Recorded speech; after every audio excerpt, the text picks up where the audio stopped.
Good morning. First of all, let me thank you all for being connected to this webinar. My name is Blanca Rodriguez, Manager of European Programs in Zavala Innovation Consulting.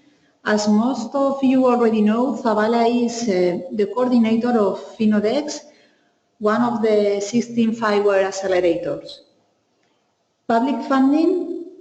I'm really happy for being here introducing this webinar about SME Instrument of the Horizon 2020 program. Public funding usually is addressed to technological research and innovation, but in this instrument, for the first time, the European Commission wants to support small medium enterprises in their acceleration and market take-up process. Then it is a very good opportunity for the FIWARE community to know and understand this program.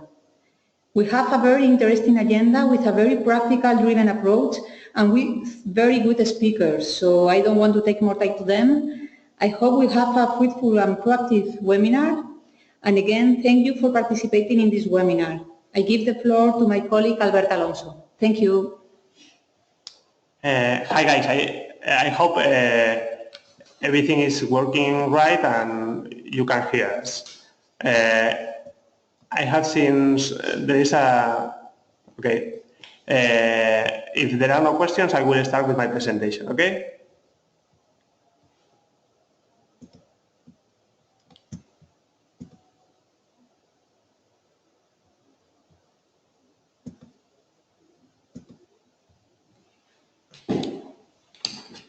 Okay guys, so I'm going to talk now about the SME Instrument.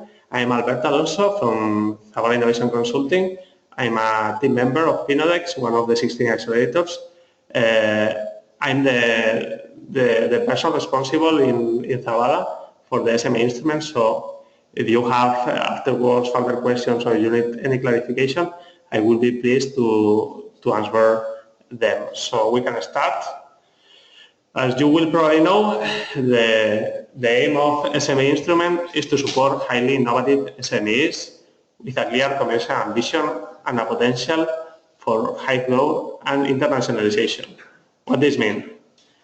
This means that you have to define in your proposal that there is going to be a market need solved with your product or service, and that this market segment that you have identified is willing to pay the price you have set for it. Also, talking about potential for high growth, I would like to highlight that the European Commission is looking for companies which are going to grow in number of jobs, in turnover, thanks to this project. They don't want a company which is going to maintain the activity and they are going to develop the project just for surviving. They want companies which in the future could become big companies. Okay, and they are looking for companies who are willing to get international. They have to sell abroad, to go global, and they don't have to focus on national markets or neighbor markets. So I think that it's a very ambitious project, the one that SMEs have to present in these proposals, and there is a good opportunity for them to be a success. So the characteristics of the SME Instrument is that SMEs on their own or consortia of SMEs can submit a proposal. This means that it's really a good benefit because you don't have to make a compromise with other companies in your consortium to see which objectives are the ones that you are going to pursue. You can define, you can write the project which is more convenient for your SME to end with the launch of your product to market. So it's a very good trait of this program, which SMEs have to take advantage of. So Of course, there are broad topics, nearly bottom-up. There is just one topic, the health topic, which is very, very specific. This means that almost any project can fit into a topic. So this is made in order to make it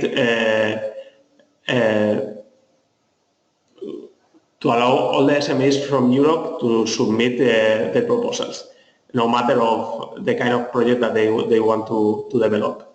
Also, there are 4 cut-off dates per year. This is an advantage too, because if you submit a proposal and you don't get funded, you don't have to wait a year or 2 years to find a topic where you can submit again your proposal.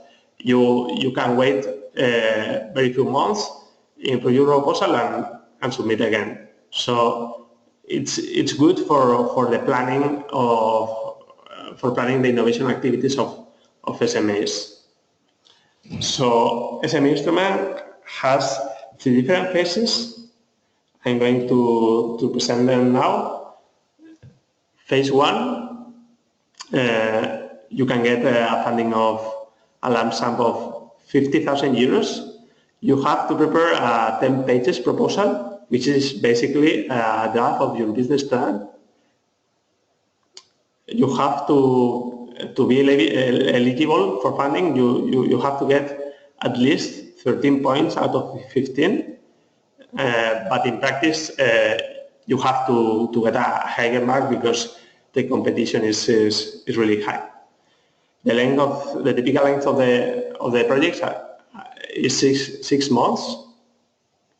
In occasions, this can be reduced to 5 months if through an amendment, because companies which want to submit an application for phase 2 should have ended phase 1. So sometimes, just for the sake of the timing, with projects of 6 months, they would have to jump to another cut-off date of phase 2, so that you can shorten the length of your phase 1 project to reach a phase 2 cut-off date. This is something that is allowed. The activities which are covered in phase 1 are risk assessment, market study, user involvement, intellectual property management, innovation strategy development, partner search, feasibility of concept. This is basically a feasibility of concept. I mean, you have to show that your business idea is profitable, you can, with your resources, you can implement them, so you will generate a feasibility study which will be the basis for the phase 2 proposal. The phase 2 proposal is where the big pot of money is. There is your activities are funded at 70%, and you can end having a grant of between €500,000 and €2 million just for one company. So it's a very attractive scheme.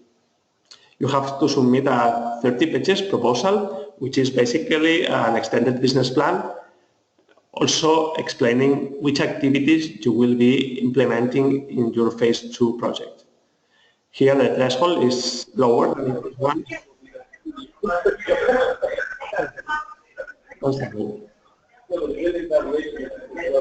phase 1. Okay, there was a microphone open there. So the score is 12 out of 15. It's a little lower than in phase 1. But in the practice, for being funded due to the competition that you will find there, you will have to get more than 13.5. So the typical length of the projects are between 1 or 2 years. I would say that it's more common projects from 1.5 years to 2 years than a 1 year length project, because it's a very little time to achieve a successful commercialization of your product. The activities covered here are demonstration, testing, prototype buying, piloting, scaling up, miniaturization, design, market replication.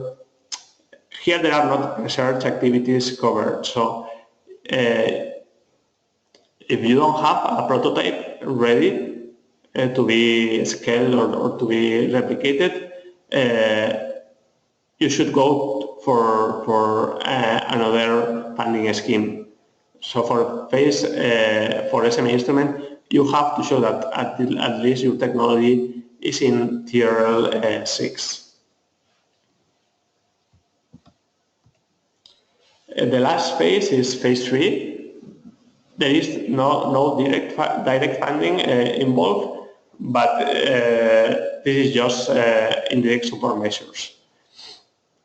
And this phase is only for those projects which have been funded in phase 2, and it's about building a community of successful European SMEs and to ease investment by VCs and big companies for those companies funded in the phase 2 instrument.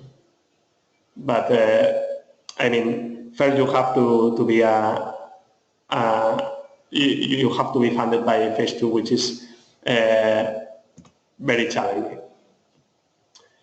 So if you have a project which can fit in several topics, which is the best topic to choose? I would say that it's a very relevant decision, because it could be the difference between being funded or not. So read the topics, check the success rate of the topics, and choose wisely, because it's going to be a big difference between choosing one topic or not. Talking about the proposal style, I would say that evaluators have a very short period of time to evaluate the phase 1 and phase 2 proposals. For example, for phase 1, it's 1.5 hours. This means that they have to read everything very quickly, and they don't have a lot of time to reading several times the proposal. So I would suggest that evaluators should understand all the proposal very well, and they shouldn't have to read twice a paragraph to understand what's going on there. So you should use graphics, tables, figures, and make the text easy to read. If the proposal is very boring, it doesn't have a lot of figures, it's everything filled with text, it will be very difficult to engage the evaluator with this proposal. So don't write boring proposals. This is a very important tip. Here you have the profile of the evaluators who decide which is going to be funded or not. As you see, there are business general, business development, business incubation, commercial marketing, etc. So they are not technical guys. They don't want to read a very extensive description of the technique behind your project. They just want to know that there is an added value because there is a specific technology, and that you have the IP necessary to protect it. So, talking now about FIWARE, don't describe very extensively the generic enablers you're using.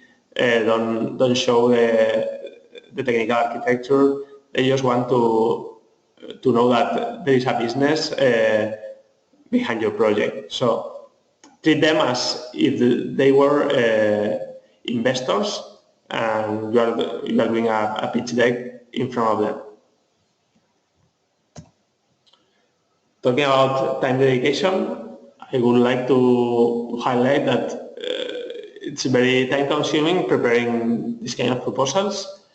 I would suggest to prepare phase 1 proposals with at least 1 month, and the last week will be for refining it, and for phase 2, preparing them 2 months in advance, and the 2 last weeks for refining.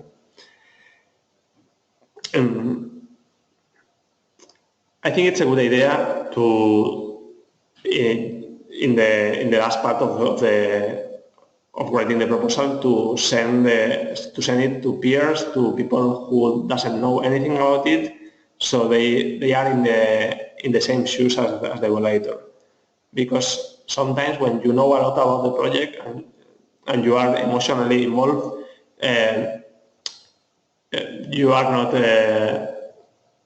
you don't see the project objectively. So once it's written and you are in the process of reviewing the proposal, share it with people who doesn't know anything about it.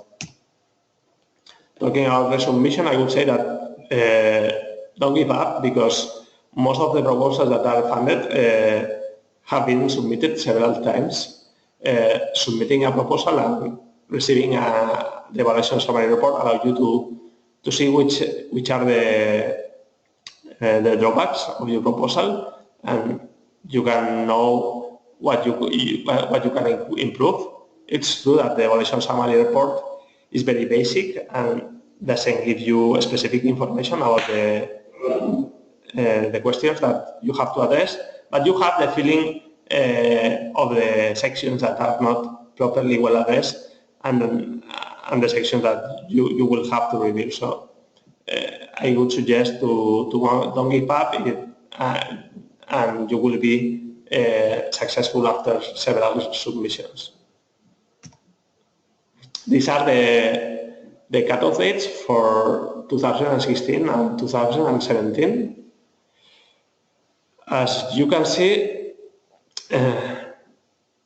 the cutoff dates are different for phase 1 and phase 2. This is the reason behind it is that the European Commission doesn't want to overload the evaluators with proposals. So if both phases had the same cutoff dates as it were in 2014 and 2015, the evaluators are swamped with proposals, and the evaluation process takes too much time. So they are now more agile, and they can give the evaluations in a very short period of time. So the most common scenario is to submit a proposal and having the evaluation summary report before the next cutoff date. Here in FINODEX we have some success stories with the SME instrument. From Call 2 we have TeamDev and T-Systemi, which have been awarded with phase 1 instrument projects. Also we have from Call 1 of FINODEX, Expressomics and GEZAR, which have been awarded with phase 1 instrument 2. So the thing is that Expressomics and GEZAR are two of the 3 best projects in Call 1. So it means that FINODEX seems that have the same kind of skills as the SME instrument, so this is good. So we will see for Call 2 companies how they are doing, but in practice, TeamDev and T-Systemi should perform well. So our final advice is that when you prepare your project, page 1 is not a copy-paste. It should be an engaging abstract which would provoke emotions in the reader, a kind of pitch. So don't prepare the last 5 minutes and a kind of collage of the rest of the project. Try to dedicate time and just to make a good presentation of the proposal to the evaluator. Also, getting an SME instrument is not about luck.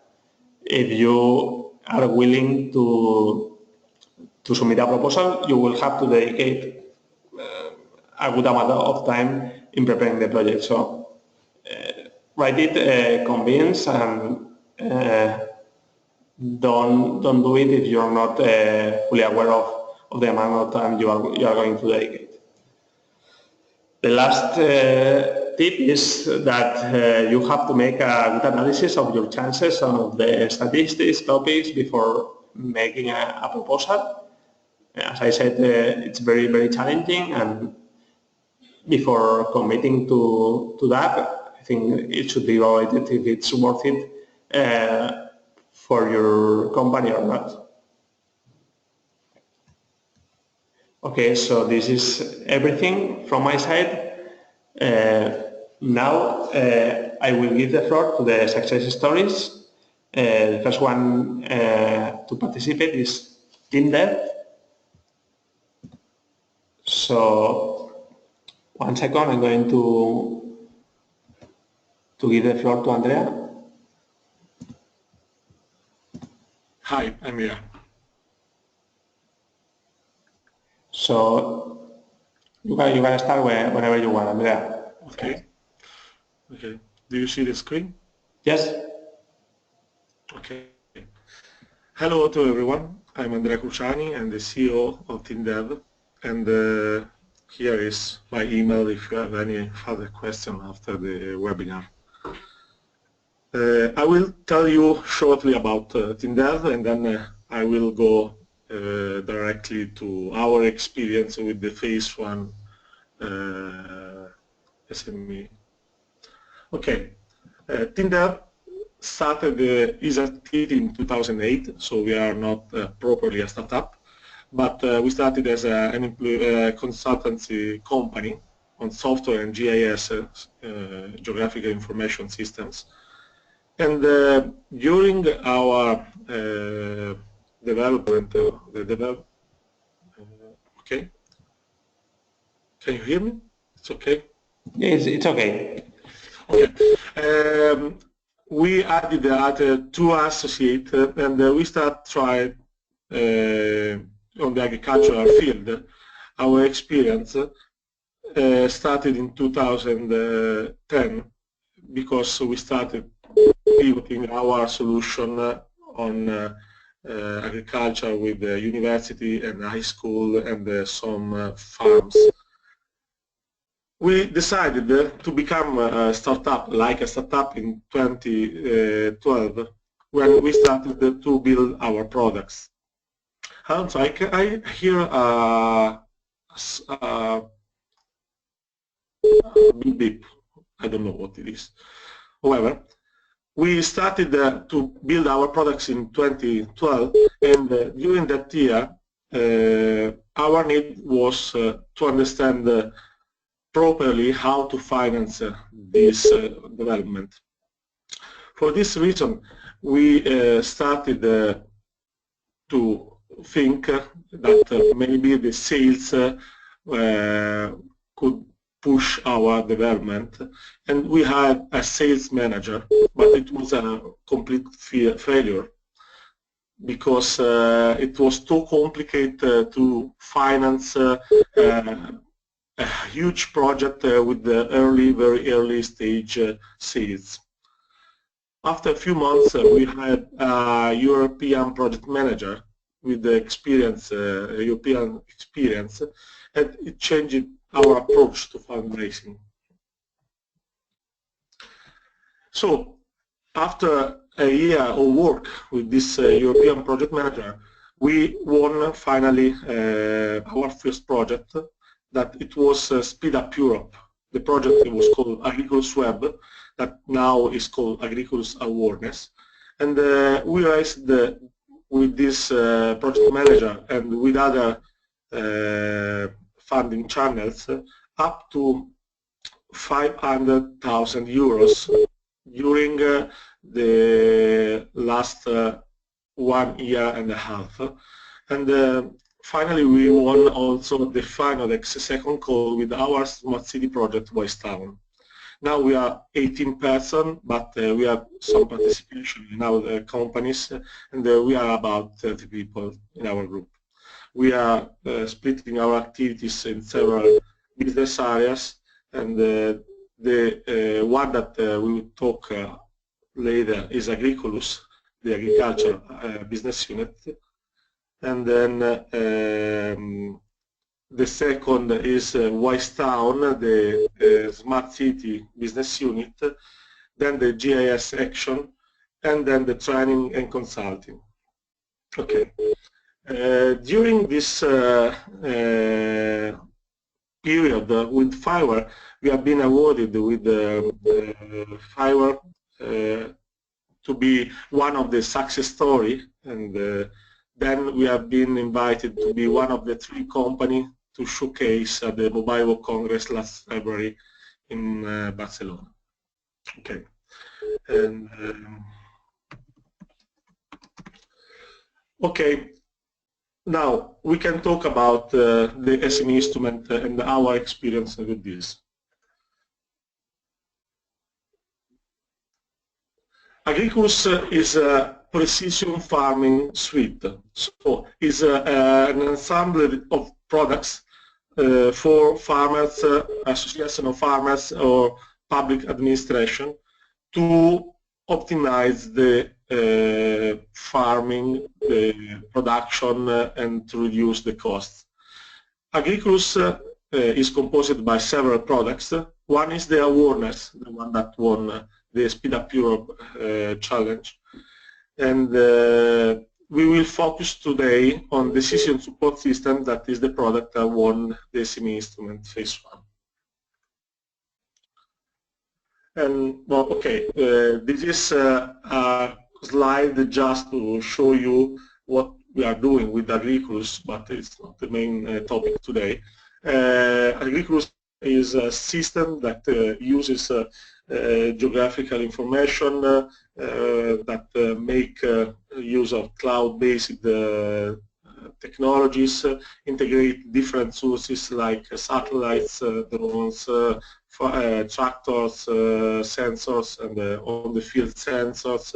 And we are developing models to make agronomical prediction for diseases, for reducing fertilizer consumption, and so on. And it's a collaborative software for all the farm. So the owners, the workers, the agronomists can collaborate in it. Okay.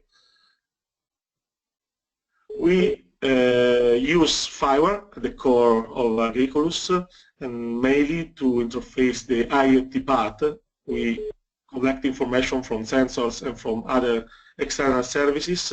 We push them to the user interface, and also we use Cygnus to move to the big data storage this data, and then Spago BI to analyze this data.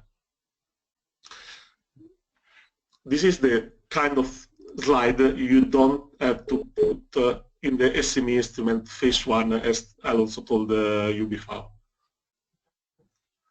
Okay, how we approach it to SME Instrument? We started before with a structural funding that is called FEAS in Italy, is typical agricultural fundings, and we won a big project for a trial, and we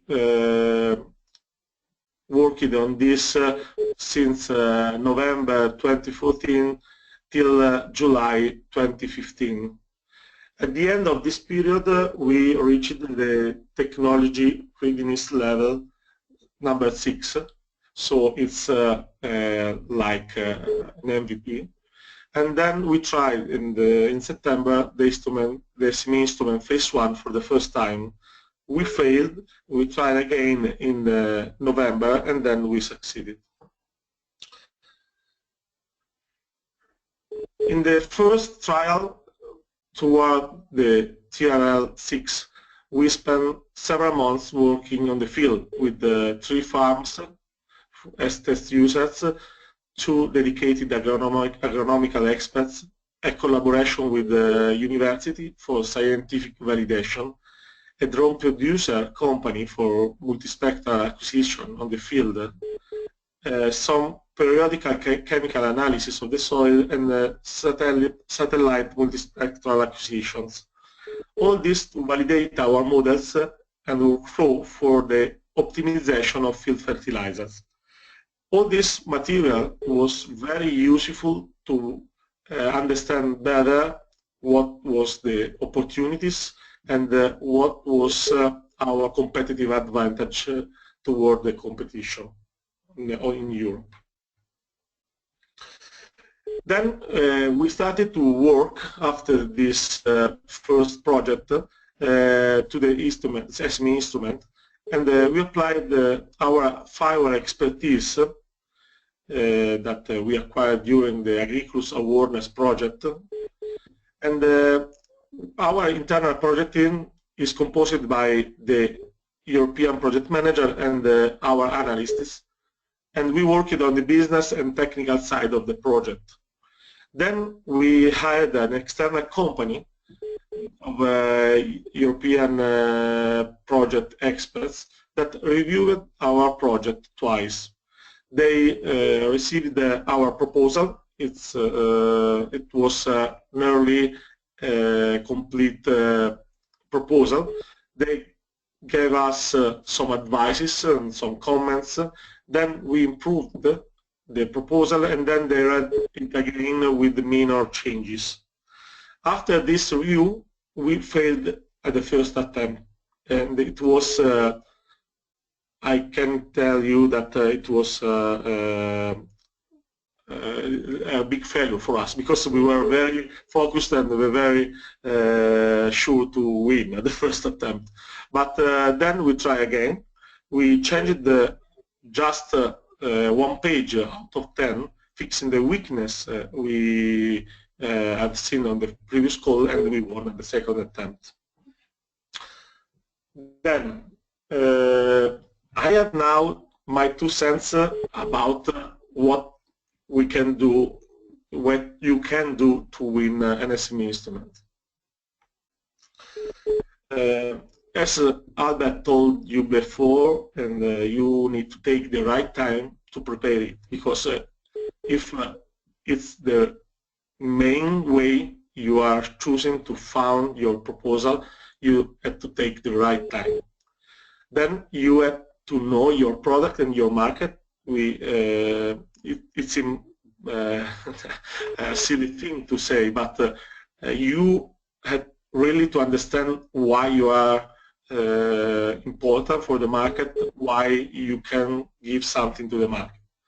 Then you have to test your idea with real life tests, not only what do you think about this idea. You need a real feedback from the market, the users, from your potential customers. You need to work with professional European project managers. I know someone that has won without this, but it's very, very hard. Then when you hire someone or you have an internal asset to do this, don't give them the supervision of your idea, because you are the entrepreneur, you have the idea, they will help you with their professionality to improve the idea for the project, for the code, but it's your idea, and it's not safe and it's not wise to change it for the project. Then ask to these experts to stress your idea. This is their main task. They have to stress your idea from a European project's point of view. You have to be your worst customer. You don't be afraid to be harsh with your ideas and to trash some part of this and so on. Then study how you will protect the intellectual property, because this is one of the key points we failed the first time, because we are so naive, we don't think that it's important, but it will be for the company and for the project. And enhance your numbers and show it in a clear way in the project. You have to understand what are your numbers, what you can save on the cost, what you can improve, and so on. And you have to show the numbers, not only the words, we will do better than the other. You have to show the real numbers. And then if something will go wrong, fix it and keep trying. Okay. For me, that's all.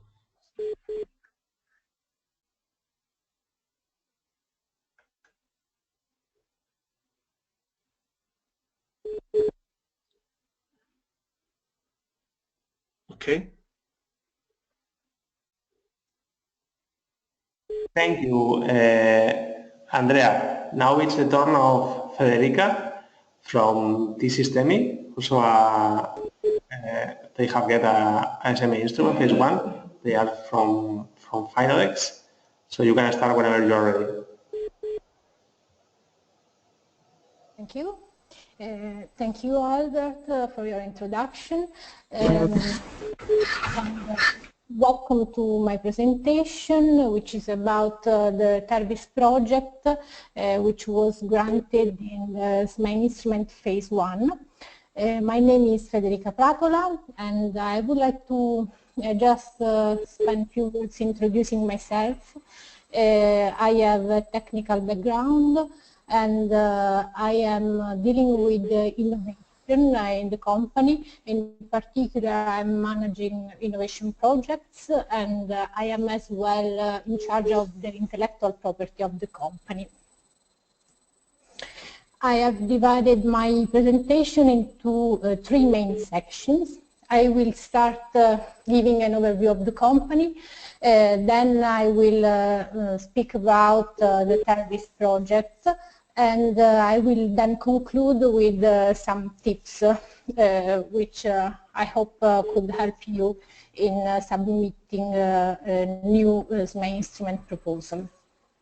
So, T-Systemi is the name of the company, and T-Systemi was born more than 20 years ago as a spin-off of the University of Pisa, and the T-Systemi mainly provides advanced services and innovative technologies to the energy and the environment industry. The mission, of course, is then to promote and commercialize the results of research and technological innovation. This is an overview of our organization chart. We are more than 50 people, and we have a our main location in Pisa. We have as well a branch in Milan. And the company is mainly divided in 4 divisions: financial, technical, business, and internal services. And beside them, I would like to highlight that there are some strategical divisions which are research and development and intellectual property as well. T-Systemi owns as well a laboratory, a lab facility, which is fully equipped for multi-phase fluid dynamics evaluation, and in particular in the laboratory we carry out R&D experimental activities, and we can perform different characterization of fluid properties at different levels. This is just an overview of which are, say, our business areas. So there is a quite wide range of business areas for T-Systemi. We start from the project management, going to the safety and energy and the environment, as I mentioned before, and concluding with the R&D activities. I won't go too much into details, but we have many skilled people in Sistemi, and so we can provide many different computational as well services to industries. And so just to show you that we have many collaborations with quite big companies, and I would like that I would like you know that beside the industrial entities there are also research centers and as well as universities. So we can move to the second part of the presentation, so the TERVIS project, which is the main say topic of today. TERVIS project was submitted in SME Instrument phase 1 in the topic secure, clean and energy efficient energy, and was aimed at demonstrating up to commercial phase a monitoring device which could have some potentialities, additional potentialities respect to what is in the market, and this system mounted on UAV system. So this is just to visualize what the system is made of. So the main we could say the main device is the payload, which is an integrated payload made of product on the shelf, and the development, in addition, the development of a specific software which could make available additional data, monitoring data. I'm going to into detail in the next slides. So the specific goal was, of course, to there were two main specific goals. The first one was to give a monitoring device for thermal analysis, and the innovative part was that we would be able to in some way combine visual images with thermal images, so to give a more accurate thermal monitoring of infrastructures, of civil and industrial infrastructures. And of course, the second specific goal was instead of giving a system, providing monitoring for health of buildings, and so detecting cracking in a semi-automatic way into civilian and industrial infrastructures. And mounting the system on an UAV would enable the system to cover large extent areas in a relatively short time. Which are the main technical feasibility of the project? They are that mainly data are in some way sent in real time to, sorry, but it doesn't work properly. Don't know. Okay. Data are sent in real time to the ground station, and then data are elaborated in a quasi real time by the software. And as well, the device has been designed to be a flexible system, so in a way to be interchangeable, and so designed as a plug-in solution, and as well as the last technical technical peculiarity was the service had to have, although quite complex system, to be able to not be over than 2.5 kilos, so to be able to use a lightweight UAV. And we as well defined two main potential markets.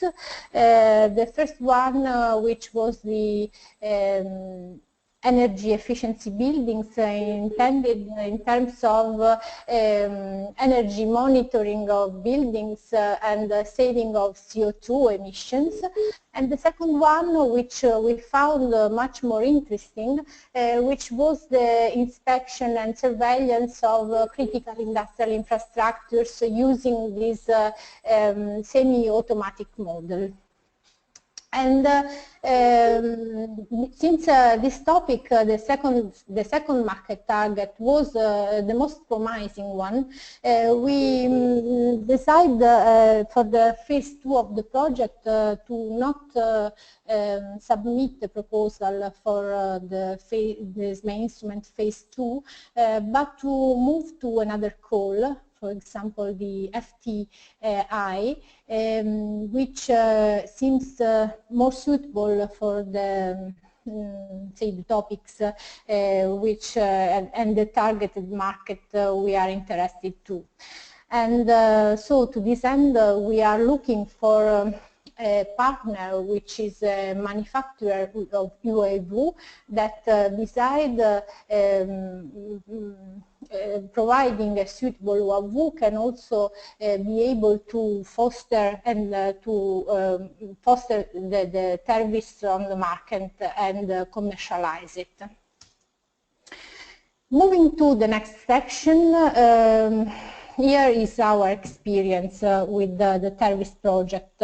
The experience was, of course, a unique experience because, first of all, we prepared the proposal by ourselves, so with no help from external entities, and we passed the proposal, so the proposal was granted to the first round, and of course,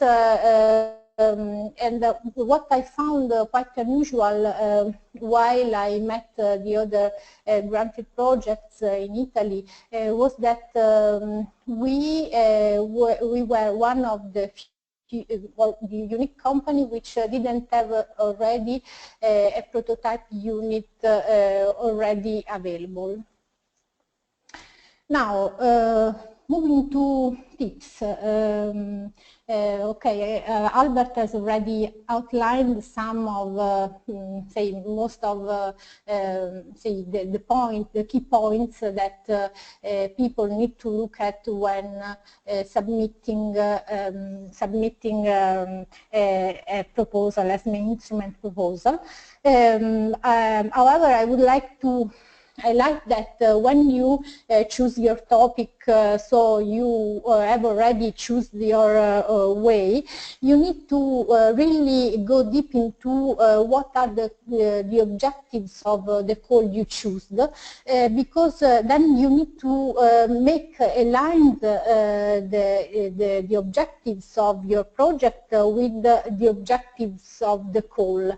This is because, of course, your project will only contribute to the objectives of the call for a small amount, but however, together with the other the objectives of the other projects, all together can help European community to fulfill the objectives of the call. So this is quite a key point to keep in mind while writing a proposal.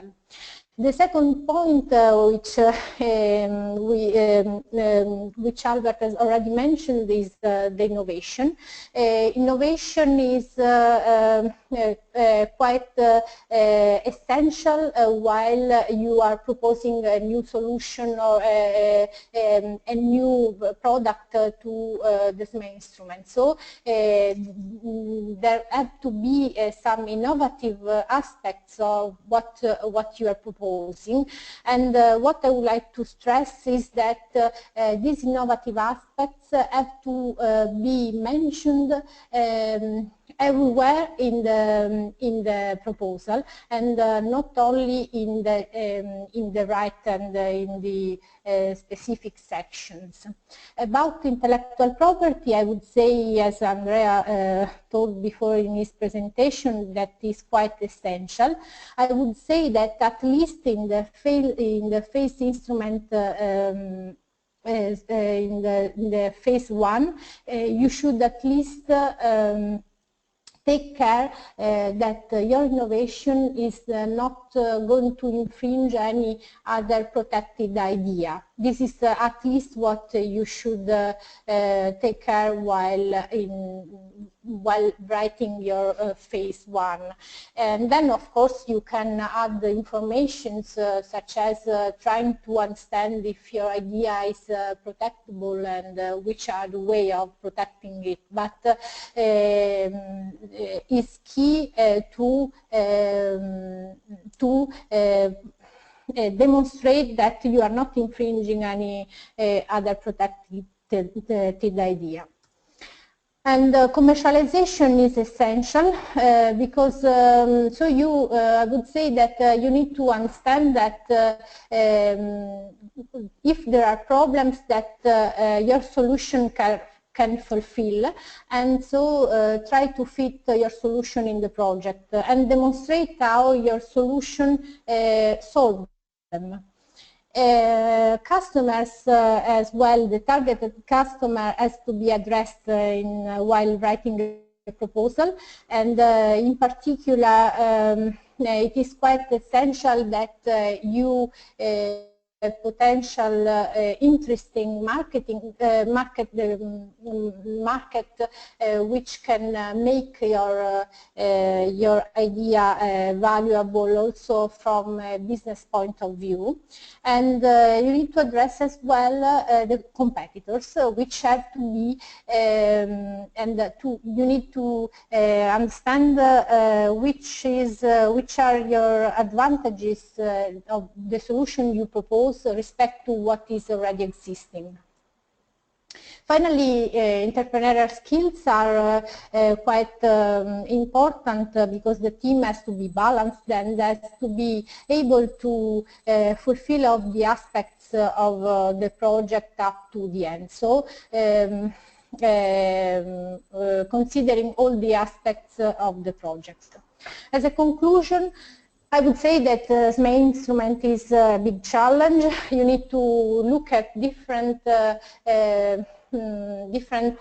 aspects in a deep way, in an easy way, with a limited number of words, and as well you need to face other companies which are willing to participate to the SME instrument. Don't forget that you need to cross the gate somehow, and that people who are looking to your project and evaluating your project are anyway people, so they can have preferences. So most of the projects are not going through, but a few of them will reach, they will be granted. My opinion is, and if you have a good idea, don't give up. Just try to follow your way and to reach your goal. I would like to thank you and to thank as well the European community for the grant received, here I leave my contacts in case you are willing to collaborate with Sistemi, and If you will have any question, I will be happy to answer them at the end of the question and answer session. Thank you. Okay, thank you, Federica. Now it's the turn of Anton Ribon, which is former evaluator of the SME Instrument. Hi, Anton.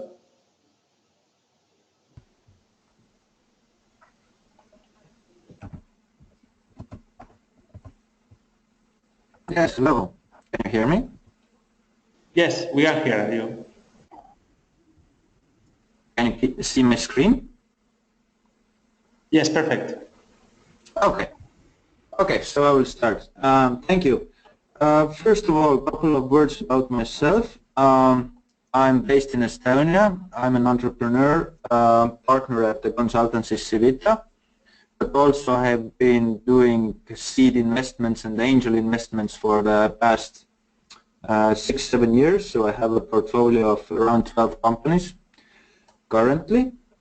And in addition to that, yes, I've been an evaluator for the European Commission for the SME Instrument, and I'm going to shortly present my experience as an evaluator with the SME Instrument. And I've been doing the evaluations for both phases, the first and the second, so most of my recommendations or ideas are actually applicable for both of the phases. So first of all, I think what you need to understand is how the evaluation process really works. So each of the proposals are evaluated by 4 experts, and this is sort of a black box system because the experts do not know each other and they cannot communicate with each other. So you will pretty much do your job alone, and you cannot discuss any of your opinions or ideas with someone else. The other thing is that the Commission says that the pool of experts is made of people of different backgrounds. So ideally, at least 2 tech experts and at least 2 business experts would look at your proposal. However, the experts themselves do not know whether they are from the business side or tech side. So that is a complicated issue, I guess. Now, the other thing is that the evaluators have really little time to look at their proposal. If we look at the compensation offered by the Commission, then we know that basically an evaluator is paid for 1 hour and 20 minutes to go through the first phase project, and they're paid for 2 hours to go through the second phase project. And in that time frame, the evaluator needs to first of all read the proposal, and secondly write a evaluation report. And the evaluation report consists of 25 questions or 25 criteria that need to be addressed, if you will. Every single criteria needs to be evaluated by points from 0 to 100. So you can give, I don't know, say 56 points or 72 points or whatever. And additionally, each of your grades or points need to be explained by a short, let's say, report consisting of 300 characters. So what we need to understand here is that the evaluators have really limited time to concentrate on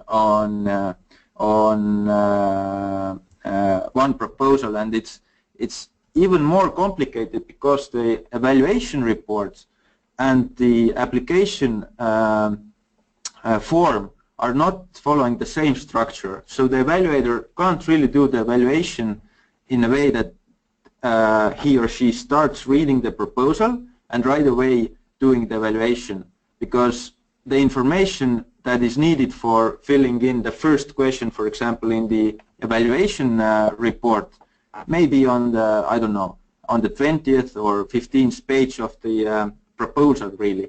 So first you need to read the proposal, and then you can start really filling in the evaluation report. Now, regardless of how the evaluation report looks like, or how the application report or how the application form looks like, I have very practical background with investments, and usually I would be looking for number of things in the application form, and these are, I think, pretty much in line with the typical company presentation or startup investor presentation. So be sure to address at least following things. First, problem. What is the thing that you are going to solve really, and how you're going to do it. So you need to connect the problem and the solution and the product. Then be sure to describe the market. It is important that you know what the market size is, and you know how the market really develops. And even more so, most of the applications do not really address how are they going to address this market. So they are missing go-to-market strategy, which I think is very important. Then you should have a description of a business model, meaning how do you intend to make money. You should have an overview of the competition, overview of the financials, and also overview of the team. The SME Instrument application form is actually not very good in asking about your team, so be sure to address this issue by your own. Now, getting forward, I will talk about typical problems or typical mistakes that I've seen when evaluating the proposals. I think I've been evaluating around maybe 60 or 70 proposals, so I guess it's a fair sample to make some, let's say, generalizing comments. So the first thing, be sure not to use a lot of technical language. The problem is, as I explained, that the evaluators actually might be of business background and not from tech background, and they really are looking for a simple language that simply explains what your idea is about. If you want to understand it maybe in a funny way, then try to explain your business to your dog, retriever, or grandmother. They should be able to understand what your business is about, and then you can be sure that the evaluators will do the same. A lot of, I mean, the space is really limited.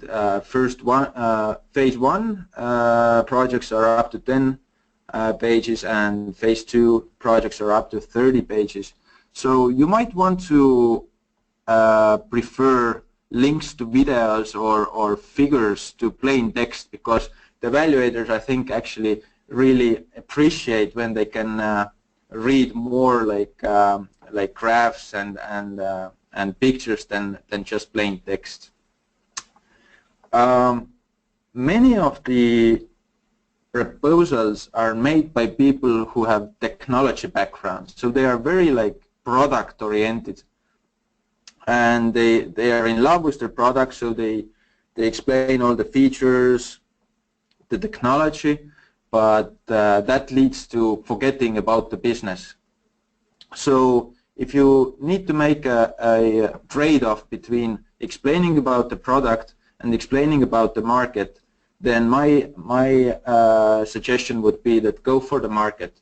Explain where is the market need, what is the market size, what is the problem, and try to demonstrate the market demand rather than just describing your product.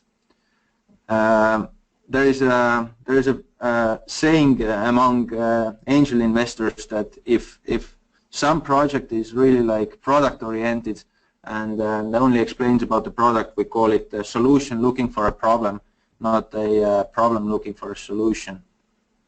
So try to avoid that. Carrying on, as I explained already before, many of the proposals are really missing go-to-market strategy. They have some overview of the market, but they do not demonstrate how are they going to address this market. So you might want to describe what your channels are for the sales. How have you validated those channels? Maybe you have some test groups already that you have found through some particular distribution model. You should be also able to say what your customer acquisition cost is, things like this. Many proposals are really local or regional, so they know their market and clients only in a very particular area. It's even more so when people are submitting proposals from larger countries such as France or Spain, and they really say that they have some customers in a very particular area. However, SME Instrument is meant for really disrupting new ideas. Therefore, the market should be at least European, but better global. Also, I was already mentioning about the team. The application form is not very supportive for explaining about your team, but be sure to explain that you are able to cover all of the critical competencies. In regards of a typical startup of tech company, I'd say that you need at least someone in general management, someone on sales and marketing, and then somebody on tech side. Of course, depending on the idea, this can be a bit different, but usually people are forgetting about the sales. They just say that we have a very good manager and we have very good technology. However, you know, most of the projects are really about the sales. Now carrying on, many proposals are rather ideas than business concepts, and they use a lot of soft arguments, like saying that this idea is very innovative or this technology is unique. However, they fail to explain in what respect exactly. So if you can provide some numbers, maybe your solution is like 2 or 3 times cheaper or faster or whatever than the competitors, then, you know, provide this analysis. This really makes the evaluators understand that your business is serious. Also, what I've noticed is that just going through the proposals and the statistics after they are available on the Commission's site, I can see that most of the proposals financed are really very simple business ideas to understand, rather than very complicated business ideas to understand. Just to give an example from Estonia, one of the companies financed by SME Instrument in Estonia is a company called Linguist, and they are basically a language tutorial site, and they have a very clear value proposition. They say that learn any 200 hours. So, I mean, regardless of your background, regardless of your tech understanding, you know what learning a language is, and you know that, you know, learning it in 200 hours is a very good value proposition. So I think it's a very good case to understand how a simple value proposition can be formed, and I think that's actually also one of the reasons they have received the money. It's just that the evaluators were really able to understand what they are doing. So you might want to have a very good value proposition or simplified value proposition so that the evaluators would really see what you mean. Okay, this is shortly all from my side. Thank you and good luck because you will need it in SME Instrument.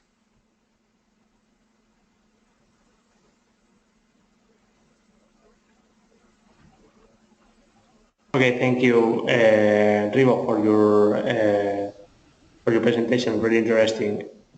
Okay, now it's the time of the questions. So I'm going to share with you just a slide. We have been told by the European Commission that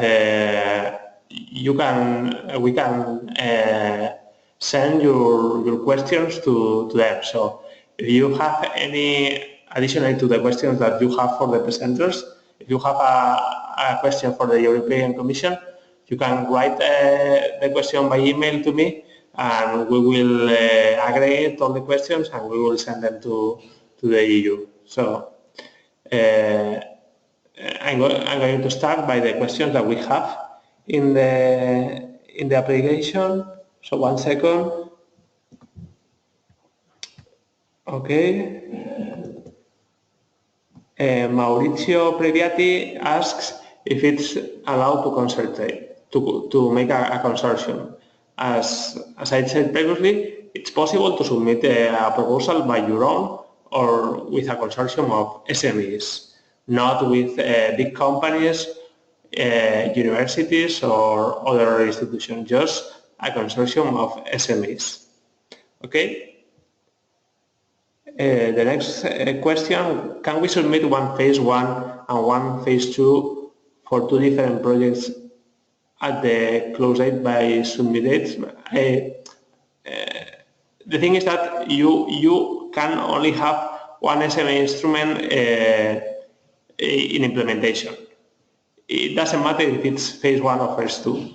So even if you are executing a phase 1 and it hasn't ended, you have to wait until you have the phase 1 instrument project to present the phase 2. So it's not possible to have 2 concurrent projects. It doesn't matter if they are phase 1 or phase 2. The next question, sorry about the bit. It has ended. We don't know what it was about, but it seems that we don't have the problem again. Okay. So there is a question for Andrea. Why you applied to the SME instrument with a TRL6? 1 second. Andrea? Can you hear me? Yes, I'm here. And can you hear me? Yeah, we can hear you. Okay. We applied to because it was our development. We were at that stage. Usually the phase 2 is to bring from TRL 6 to TRL 9. So we were already at that stage, so we presented our product at that stage, and it was for us a competitive advantage because we had done a lot before to reach the TRL 6. Yes, I would suggest that even your technology is at TRL 6, as Rivo pointed out. You should have tested your technology with at least some customers, because it allows the regulator to see if there is interest from the market. Okay. The next question, hello, how would you propose to protect your IP? I mean, I don't know if maybe Rivo can help us with this question. Rivo? As evaluator, what do you expect from a company applying for a SME instrument?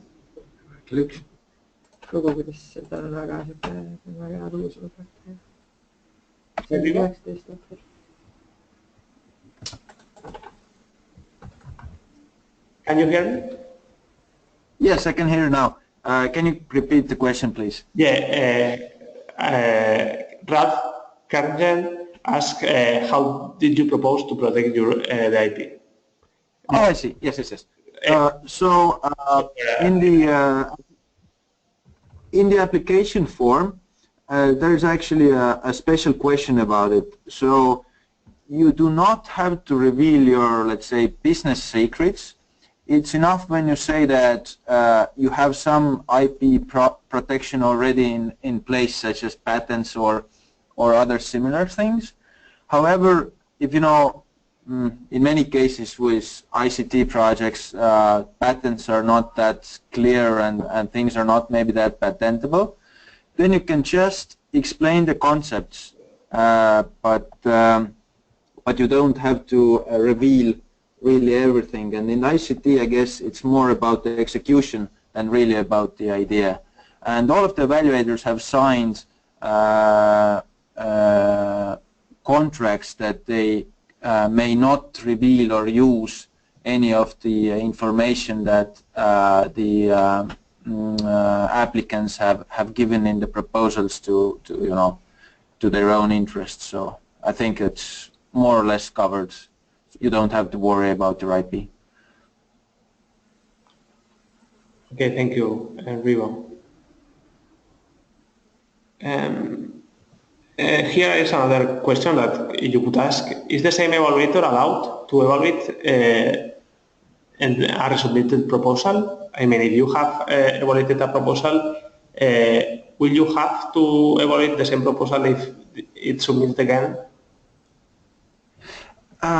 I am not sure what the rules say. However, I've seen that the Commission really does the proposal allocation in a way that if the same proposal is coming in again, then at least some of the evaluators are the same. So I've experienced this case that the same proposal comes to me again. Usually updated version of it then. Mm-hmm. And what is your suggestion for this kind of resubmissions? At least if it was not funded, I think that at least the proposal should have changed a little bit, right? Yes, I think it needs to be changed at least a bit, and you know, the system goes with the thresholds that if your scoring is above some threshold, then it means that it can be financed if there are enough funds. And in many cases, you know, there are, let's say, for example, 20 proposals over the threshold. However, because of the budgetary restrictions, only 5 of them can be financed. And if your proposal is above threshold, I really suggest resubmission, because it means that the idea and the concept is good enough for funding. However, the competition might have been really harsh, and it means that maybe you just didn't have enough luck, or you can do some, let's say, modifications and earn extra points, which would take you to the top 5 and therefore getting also the grant. Okay, thank you, everyone. Another question, for phase 1, do you recommend a 10 pages slide type presentation or a text PDF plus images table document?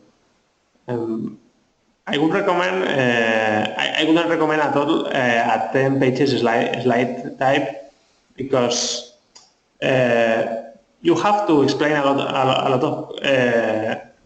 lot of questions in the proposal, and the slides type presentation doesn't allow you to introduce a lot of text. So even you have to show some images, some graphs. There is also a lot of discussion there. So I wouldn't recommend to submit a 10 pages slide type, because I would think that there is not enough place to put all the information you need. Okay, the next question is, if we have developed both our own A and our own B Solve5 FIWARE project, can we go straight to phase 2. I don't know how are the stages of the FIWARE Accelerator, but what I suggest you is you need at least a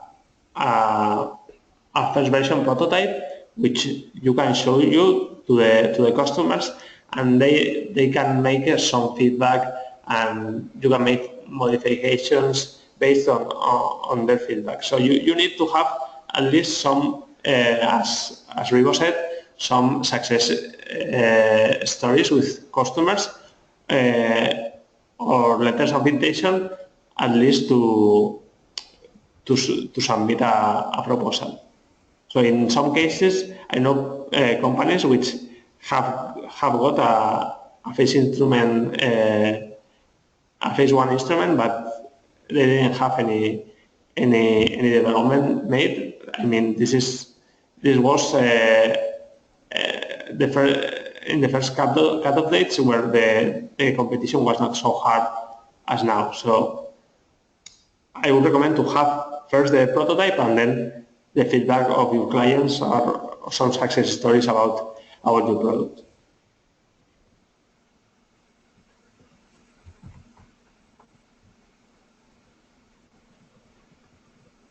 So do we have to start with phase 1, or can we also start directly in phase 2? You can start in phase 2 if you want. The thing is that statistics show that companies are better prepared if they come from phase 1 than if they go directly to phase 2. They have better funding rates. So if you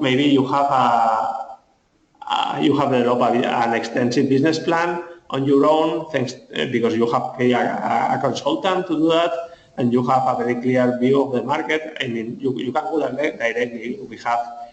We know cases where the companies have gone directly to phase 2 and they have been successful, but I think it's better to go through phase 1. Can you tell us something about the statistics or chances? So the statistics, it depends very much on the topic. I mean, there are topics for phase 1 that have more than a 10% funding rate, and there are others that are below 5%. So it's not easy to say a specific figure, but the thing you have to take into account is that it's very competitive and is going to take time and effort to prepare a successful proposal. For phase 2, it's even a little more difficult to get the funding because, of course, the budget is higher. So the companies are really interested in phase 2. It's a little bit lower than phase 1, but maybe 3 points lower, something like that. But as I said, it depends very much on the topic. Do resubmissions go to the same evaluators or different evaluators? It's something that we have already discussed. It seems that at least some of the evaluators are from the previous evaluations. What is the proportion of companies having a prototype that succeed into the phase 1 versus the companies that do not have a prototype? It's hard to say. There are not statistics about that, but of the projects we have been managing in Zavala Innovation Consulting, I would say that 10% of the projects didn't have a prototype and 90% have a prototype. So the chances of being funded are really high if you have a prototype. Your TRL, so you can defend better that you are in TRL 6. That is a specific requirement of the call. If we submit a sole SME for phase 1 and the proposal succeeds, can we then submit in phase 2 with a consortium based on phase 1 deliverable? Of course. So you prepare the deliverable that you submit for phase 1 it's something that you can take advantage for preparing the proposal of phase 2. So if you make a market research there, you can use this information to show that you know the market in phase 2 proposal. So it's it's one of the most important objectives of phase 1 is being prepared for phase 2. It is a disadvantage if the team is small. So as Rivo said, it doesn't matter if it's small. You must have the 3 profiles he mentioned covered: the tech guy, the management person, and the sales person in the team. So if you have these 3 profiles with people with experience and with some knowledge of the market, technology, or sales strategy, it's not going to be a disadvantage. Of course, you have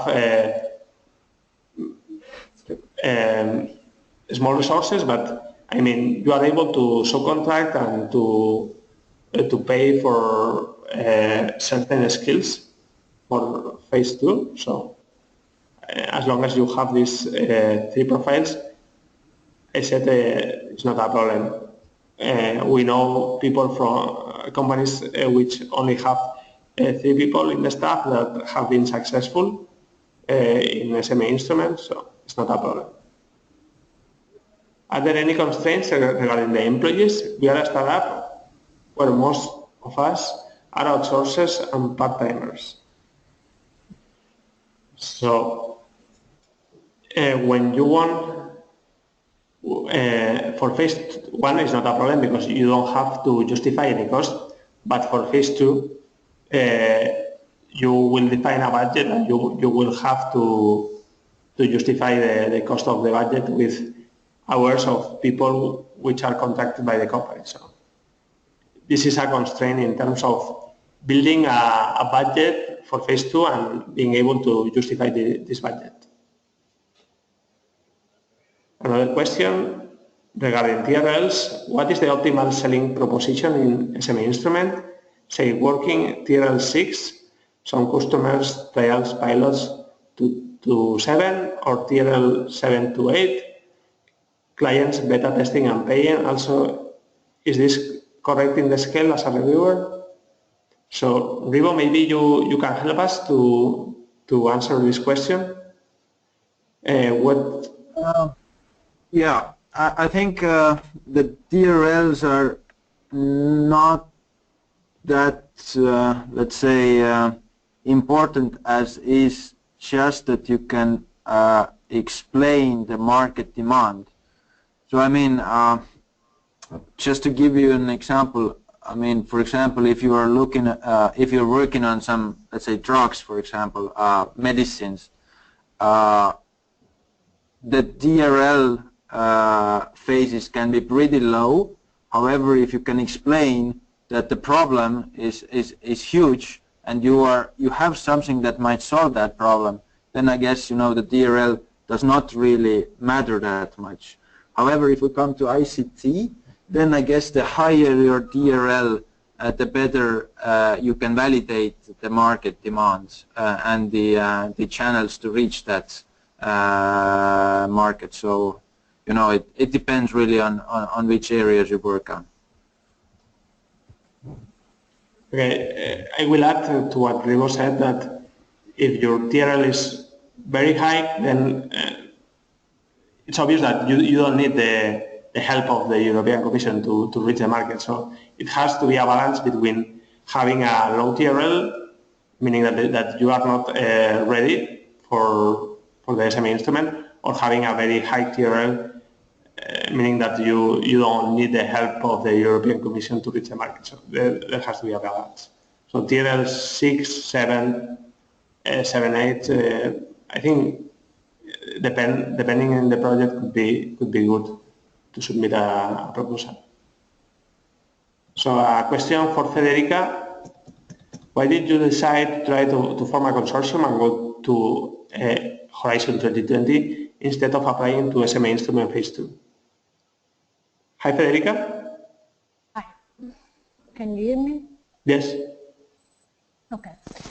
So the question, I'm sorry, was why I would decide to go to the SME Instrument instead of making a consortium? No, you talk about fast track to innovation. I think it relates okay. to that. Yeah. So are you interested in applying for a phase 2 instrument or you are going for the fast track instead of the SME instrument phase 2? Yeah, because the market segment which was more interesting was the one related to security, structural security, and this topic is not contemplated in the phase 2 in this main instrument anyway. So is a topic out of the topics of this main instrument. This was the reason why. Say it was not more focused in the energy efficiency, so we couldn't find a topic which was focused on that type of market. So that was the reason.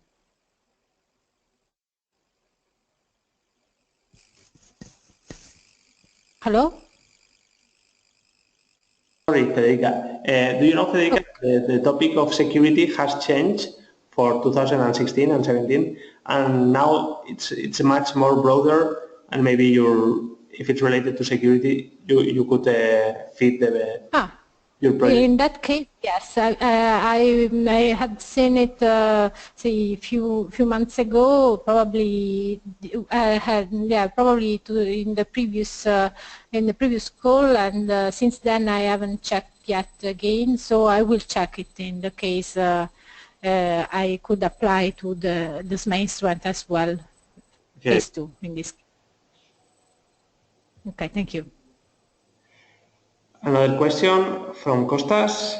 Should we have a prototype of our product before we apply for phase 2, or can we apply for phase 2 just describing the concept and technology? I'm afraid you won't be successful in phase 2 if you don't have a prototype, because it's going to be a lot of competition, and not having a prototype, it adds an uncertainty to the proposal that other proposals are not going to have. So I would strongly recommend to have a prototype for phase 2.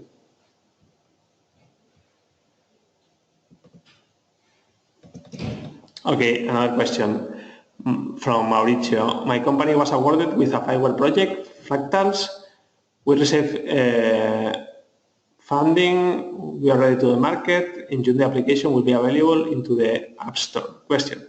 We are considering to apply to the SME second stage, but considering that we are at tier L6, now I'm confused. I mean, if you are ready to the market, you are not in tier L6. There is a contradiction there. Being ready to the market means that you are in tier L9. So if this is a beta application that is intended to be improved and is not, it's far away from the final version, I would say that you are in tier L, maybe 7, something like that.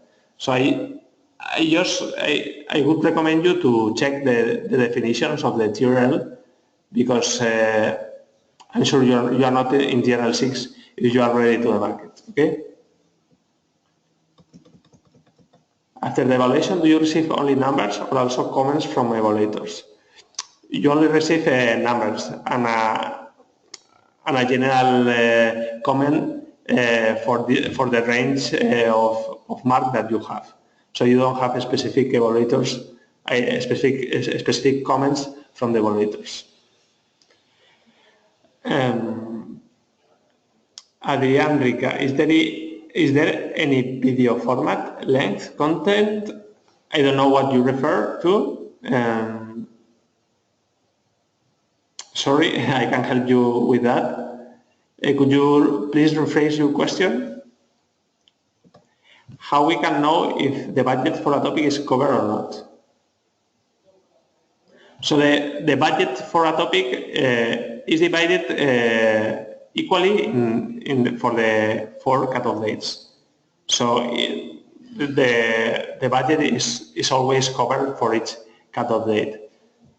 Maybe for phase 2 instrument projects, which have a higher amount and is not so easy to cover the whole budget, there can be some quantities that can be transferred from one cutoff date to the other, but usually the number of projects funded in each cutoff date it's constant, at least for the same year. Is the list of 25 criteria the evaluators need to address available? I don't think so. I don't think that this is available. And the evaluator, of course, hi, Rivo? I can just add that it's not available, but the easiest way to get it is to submit your proposal, and if your evaluation report will be sent back, and then you will see the questions. But the 25 criteria are exactly the same as the sections in the evaluation summary report? Yes, they're the same. Okay, so another question for phase 1. Do I understand correctly that the evaluators write the explanations for each marking criteria, but the SMEs cannot have an access to these explanations? We have received feedback with approximate marks only, without comments. That's right. The thing is that the European Commission doesn't have the resources to make coherent all the comments of all the evaluators. They cannot just copy-paste the comments from the evaluators. So that's the reason why they don't provide you with these comments, because there is not a consensus meeting where they are homogeneous. This question was for Olga. Another question, is there a proposal template for phase 1 or phase 2? Yeah, indeed, the proposals are in the participant portal. You can send me an email with this question and I will send you back the templates. Johannes. Is equipment eligible cost for phase 2? Is there a maximum percentage of the whole budget that can be attributed to equipment? So take into account that you can only make eligible the depreciation of the equipment. So if you buy a machine that is you have in your accounts, you pay in 10 years, then you will be able just to make eligible the cost of the usage of this machine during the project. So it's not 100% cost eligible. Okay. Could you please share Rivo's email here? So Anton, I think that is there your email in your presentation? Yes, it was on the first page. So let me, if you can just share my screen for a second, I can put it here, or just copy it into the chat. Okay. So can you see it? It's in the bottom. Yes, rivo.anton@civita.ee. Yes.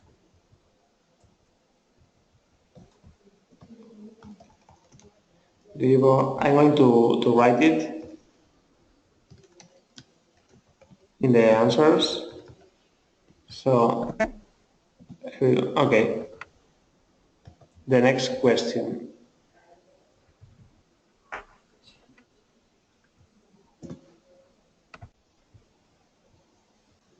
If two companies want to participate together, should they have to sign an official consortium agreement, or they just have to declare it?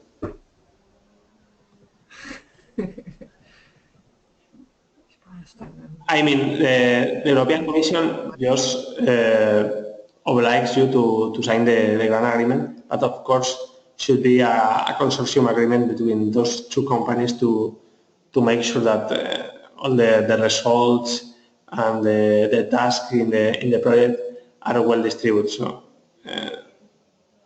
I think that this is highly recommended. Another question from Cindy Dam. Is there a description of each TRL and concrete examples showing the different categories? So the European Commission has published a definition of the TRLs as an annex to the work program. If you send me the question by email, I will send you this document. Okay?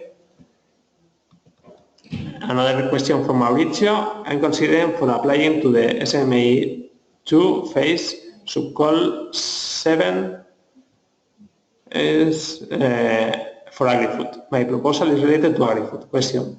Bio-based sector, what exactly means? Is there the risk that we are against thousands of new biotech pharmaceutical applications?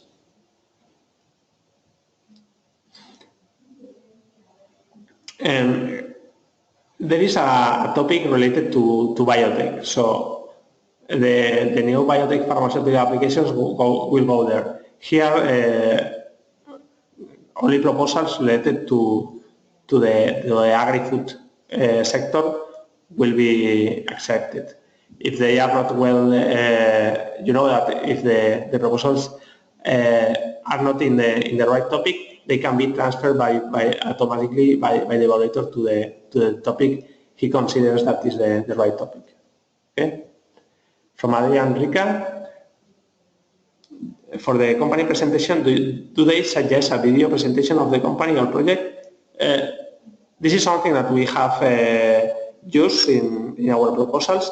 You can make a YouTube video, and the link to the YouTube video can be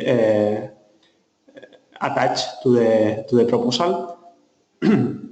So you have a better presentation of your company. So it's a good, I think it's a good strategy to make a short video of 1-2 minutes of your company to be attached to the proposal.